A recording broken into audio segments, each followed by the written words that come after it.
Hello and welcome to Cooking the Books with Heather. Today we're starting a brand new book, and this is called Nothing Fancy, and it's an Alison Roman book. I think it's her second book. I know she has another one called Dining In, which I have gotten from the library but haven't ordered myself yet. Anyway, I want to use this focaccia dough for something else, but first we're going to make it just as focaccia. I've been kind of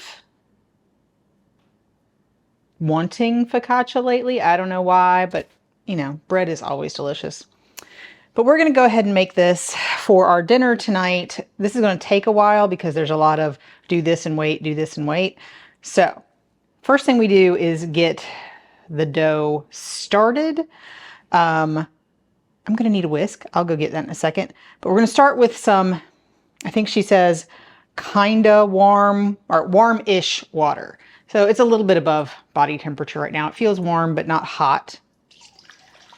So we're going to put that in a large bowl. Put that back there. It's clean, but anyway. And we're going to add our yeast.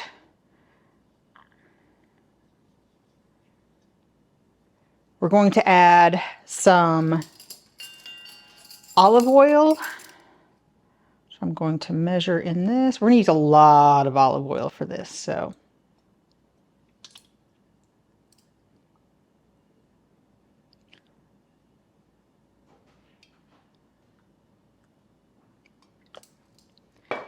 And then a little bit of honey, which I'm kind of estimating, but because I don't want to get out my other measuring thing, and I don't need quite this much, but it will come out easily because I just used this spoon for olive oil. And so there, came out. I'm going to go get a whisk. Okay, so I'm going to whisk this up. You can see my yeast is good, which is nice because the last time I tried to make something, I didn't film it, but I used an old packet of yeast and it was not good.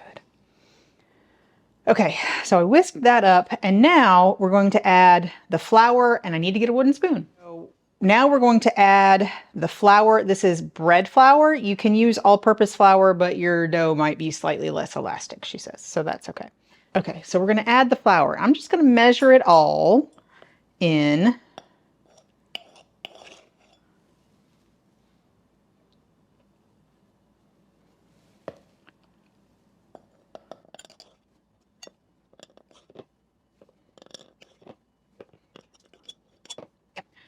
So there we have our flour, we have our dry ingredients, and that's most of the ingredients for this recipe. Now she says to casually mix this, and it will still be a craggy mess.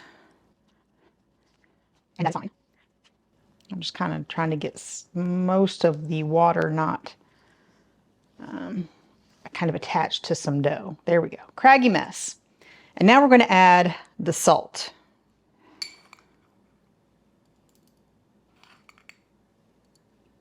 There we go. Kosher salt.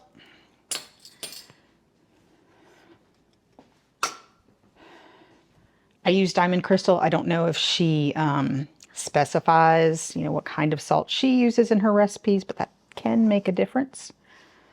I haven't read the entire book yet, but she does have a whole section in the beginning about ingredients. Now, continue to mix until it goes from craggy to kind of wet and shaggy, which, I don't know, I think that's probably good. I think we're going to call that good for now. And I'm going to clean the spoon off. So we're about to do our first sort of rise set here. We're going to do this 3 times, which is, you know, interesting. I think most bread you kind of let rise twice, but that's okay. So we're going to cover this with plastic wrap. And we're going to let it sit in a warm spot until it doubles in size, about an hour or so. I'm going to go to the grocery store, and when I come back, we'll do the next step. That'll be about an hour, so we will see you in an hour. My dough has definitely at least doubled in size. It's been sitting for probably hour and 20 minutes or so, just because that's how long it took. We're going to turn this out onto our lightly floured surface.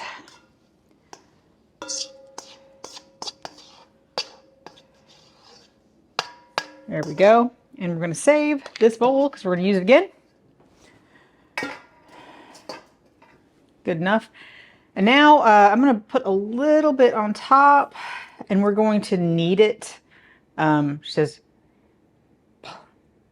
using the palm of one hand, press into the dough, turning and folding it onto itself, aka kneading. It still feels a little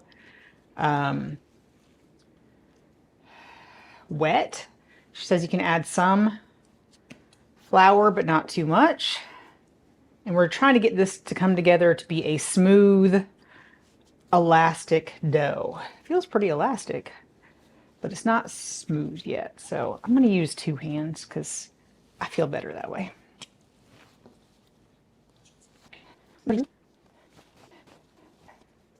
I think we're just about there. Looks pretty good to me.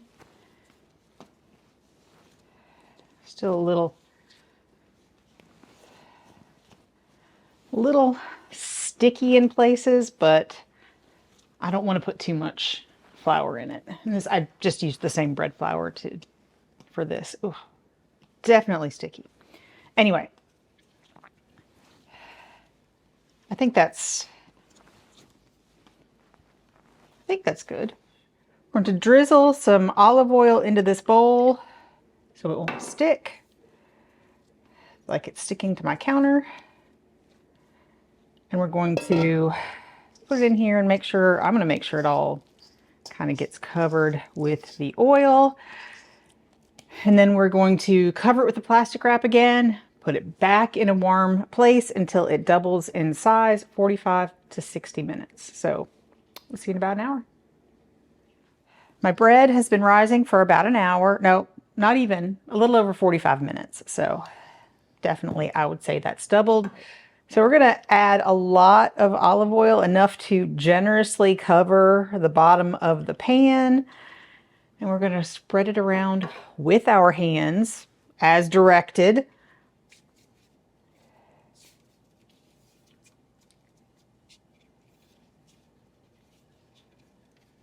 And you do want a large rimmed baking sheet for this. She says, what, 12 1/4 by 17 inches? That's approximately what this is, which is, I think, a half sheet pan is what it's called. And we're going to turn our dough out of the bowl. And again,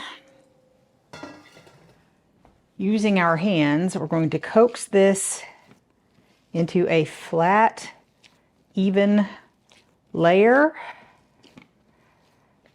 Stretch it.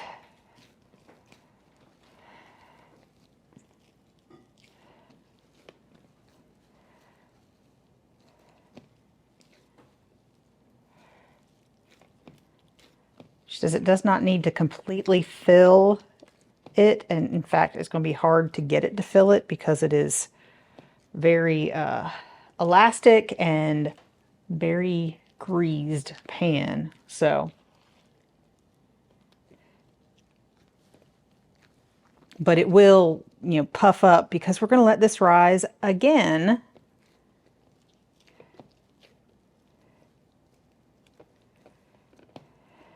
When we're done here, that's all right.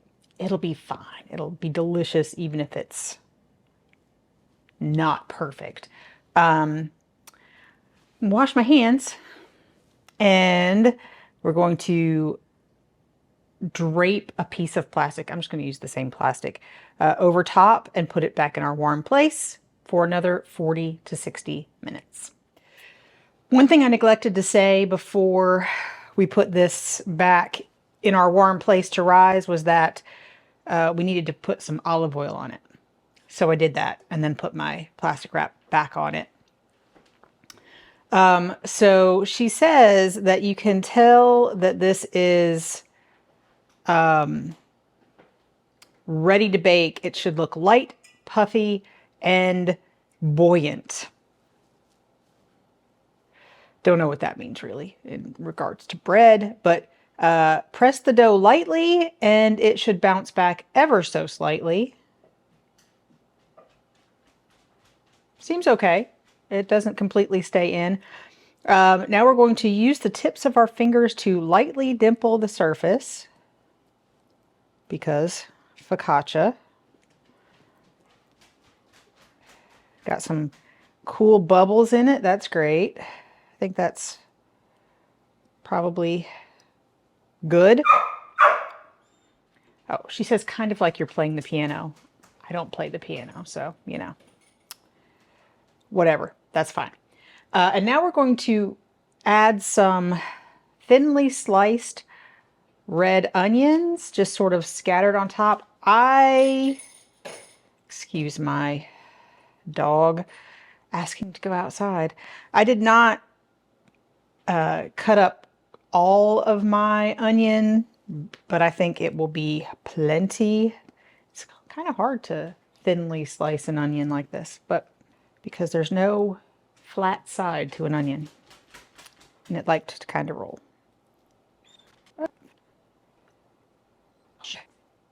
She says you can put whatever you want on top, but don't go overboard because there's a fine line between focaccia and pizza. I'm going to call that good. And I'm going to wash my hands because the next thing I need my hands for. And now, even more olive oil.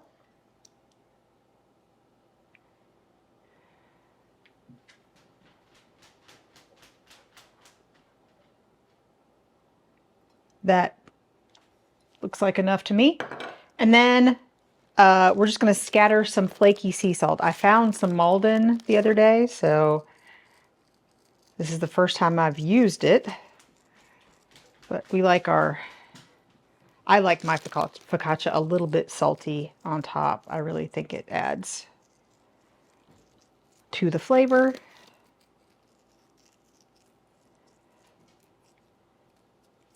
There we go. And now we're going to put this into a 425-degree oven, which I already have heated. And until the onion rings are caramelized and the bread is cooked through 35 to 45 minutes. So I'll let you know how long it takes and show you what it looks like when it's all done in just a minute. Okay. I let mine cook for about 40 minutes. It was not quite brown enough on the top for me at 35, but I'll let it go another 5 minutes. And this is what it looks like. So we'll let you know what we think in just a minute.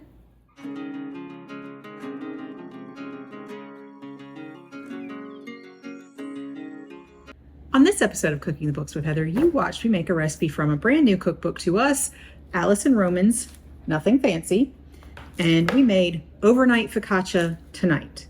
So while this does not require you to save something overnight, you can make it up to, I think she says, up to step 3, which is basically after you've let it rest the first time and kneaded it a bit. So the second rest, you can leave it in the refrigerator overnight. So you can make that up to a day ahead, wrap it tightly, put it in the refrigerator, and then take it out in the morning and let it warm up and double in size before you put it on the baking sheet. So just so you know, it does not have to be tonight, but you can make it in a day. That said, it did work out. It takes a while to, let it double in size, especially if your house is a little cool. Mine was a little cool at the time. It's still winter here, although we're in North Carolina, the temperatures go sort of up and down. We've had spring-like days. I'm already seeing, it's still February, and I'm already seeing crocuses outside. So but it is kind of cool in my house. So it took at least about an hour each time to let it rise and double. It worked out really well. It baked up pretty nicely. It was delicious. It had some of those big bubbles that you expect from focaccia more towards the center than on the edges. So I took some pictures of that. Hopefully you'll have seen that. Around the edges, it was more of an even sort of crumb, whereas a little bit in toward the middle of it, you can see some bigger bubbles, bigger holes. But they were really good. Definitely put the salt on top. And I really enjoyed the red onion, the flaky sea salt. Definitely. That's, you don't want to skip that. It makes a huge difference. I really enjoyed the sort of caramelized red onion rings that were on top. However, I think my kids picked them off, but that's okay. I just ate them. They didn't complain about them, but I really enjoyed that part. So I would not do it without that. If I had red onions around, definitely it's happening. Yeah, we really enjoyed it. Bread, it's bread. Bread is always delicious, right? It's really hard to make bread that is inedible, in my opinion, even if it doesn't turn out exactly like it's supposed to. But I think this did. You can be the judge of, what my pictures look like, but it did taste good. And I'm really looking forward to using this recipe in the next recipe. Well, maybe not the next recipe we make from this book, but not for the channel, but we will be making it soon because she uses this dough to make pizzas.